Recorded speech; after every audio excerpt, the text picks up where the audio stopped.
นี่มอลินอยู่บ้านอายเลยนี่เฮือนของไอ้พลอยแม่นี่เฮือนน้อยนี่เฮือนใหญ่ของไอ้พลอยแม่นี่นี่อันนี้ก็ลูกน้องชายเฮาแหละลูกอันนี้แม่จังไหนส่งให้น้องเบิ่งส่งไปทางเน็ตเบิ่งกล้องได้เบิ่งกล้องได้เด้อส่งอายเบิ่งนำมาก้อนนาก้อนเรายิงต้อยก้อนซ่อนนี่นำมานี้เทือดพอเอ็นตัวพอขี้ซึ่งตัวพักผ่อนพอแวะขี้ได้ไกลทีนำยาเป็ดนำมาแย่นี่นะยาเอ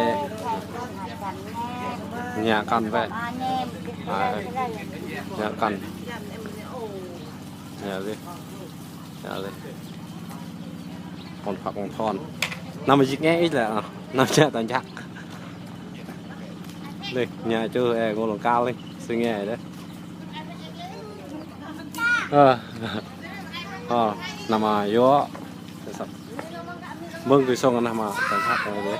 cá là mi chơi ít đấy kìa nè ở cái sông tôi mi tắm nằm un mi đây cái phúc sao không mi nằm chơi nhong